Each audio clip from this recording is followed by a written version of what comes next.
परिवहन मंत्री प्रताप सरनाईक यांनी सोलापूर येथे घेतलेल्या अधिकाऱ्यांच्या बैठकीमध्ये आरटीओ अधिकाऱ्यांचा चांगलाच समाचार घेतला आहे। काल रात्री प्रताप सरनाईक यांनी सोलापूर आणि कर्नाटकच्या सीमा भागात असणाऱ्या नांदणी येथील आरटीओ चेकपोस्टला भेट दिली। यावेळी त्यांना तिथे साध्या गणवेशातील जवळपास 25 अधिकारी आढळून आले। एवढ्या मोठ्या संख्येने आणि साध्या गणवेशात हे आरटीओ अधिकारी तिथे काय करत होते असा प्रश्न सोलापुरातील बैठकीत उपप्रादेशिक सहाय्यक परिवहन अधिकारी आसिफ मुलाणी यांना परिवहन मंत्री प्रताप सरनाईक यांनी विचारला। दिवसातून या चेकपोस्टवरून किती गाड्यांची ये-जा होते असा प्रश्न देखील प्रताप सरनाईक यांनी उपप्रादेशिक सहाय्यक परिवहन अधिकारी आसिफ मुलाणी यांना विचारताच ते गांगरून गेले। त्यांना या चेकपोस्टवरून किती वाहनांची ये-जा होते याची माहिती नसल्याने त्यांना आरटीओ निरीक्षकाला याची माहिती विचारून बैठकीत उत्तर दिले। राज्यातील 22 चेकपोस्ट बंद करण्याबाबत मुख्यमंत्री दोन्ही उपमुख्यमंत्री विचाराधीन आहेत। मात्र अदानी समूहाला दिलेल्या काही चेकपोस्ट संदर्भात मोठी रक्कम सांगितल्याने त्या चेकपोस्ट सुरू आहेत। नांदणी भागातील चेकपोस्ट संदर्भात आपल्याला मिळालेल्या माहितीच्या अनुषंगाने आपण त्या ठिकाणी सरप्राईज व्हिजिट दिल्याची माहिती परिवहन मंत्री प्रताप सरनाईक यांनी प्रसारमाध्यमांना दिली। तसेच त्या ठिकाणी सिव्हिल ड्रेसमध्ये थांबलेल्या आरटीओ अधिकाऱ्यांची चौकशी होणार असून तसा अहवाल देखील पाठवला जाणार असल्याचे त्यांनी यावेळी सांगितले।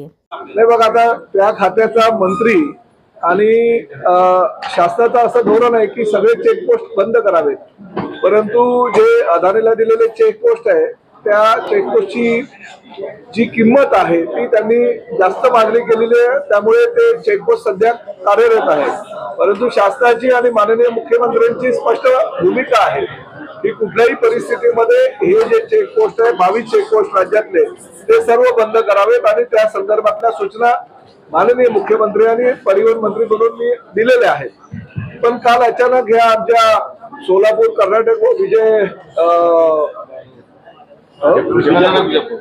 विजापूर जवळच्या चेकपोस्टला मला काही तक्रारी आल्या होत्या आणि त्याच्या अनुषंगाने मी जाऊन पाहणी केली आणि पाहणी केल्यानंतर आमचे 2 अधिकारी त्या ठिकाणी होते, परंतु खासगी वेशातील काही अधिकारी तिकडे 25 काहीतरी म्हणजे आता काही खासगी अधिकाऱ्यांनी माझी ओळख करून दिली आमच्या आरटीओच्या अधिकाऱ्यांची, तेव्हा कळलं की ते आरटीओचे आहेत। तर काही 25 एक अधिकारी साध्या वेशामध्ये आहेत की काय असा मला आता संशय निर्माण झालाय। त्यामुळे 25 लोक होती आणि तो घेरलं नव्हतं म्हणजे त्या चेकपोस्टला। तर ही पाहणी केल्यानंतर आता मी लेखी स्वरूपात आमच्या सगळ्या अधिकाऱ्यांना सांगितलं आहे की अहवाल द्या, कारण हे धोरण योग्य नव्हे।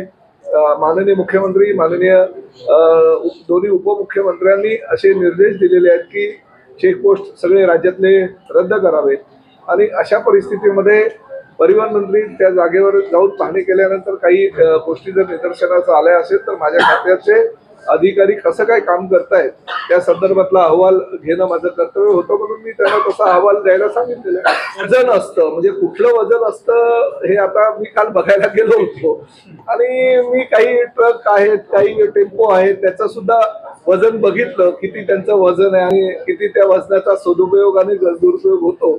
त्यामुळे आता ठीक आहे, काही गोष्टी समोर सांगून चालणार नाही, परंतु तुम्ही म्हणता ही वस्तुस्थिती आहे की अधिकाराचा दुरुपयोग करून जर माझ्या खात्याचे काही अधिकारी त्याचा गैरफायदा घेत असेल तर निश्चितपणे त्यांच्यावर कारवाई करण्यात येईल।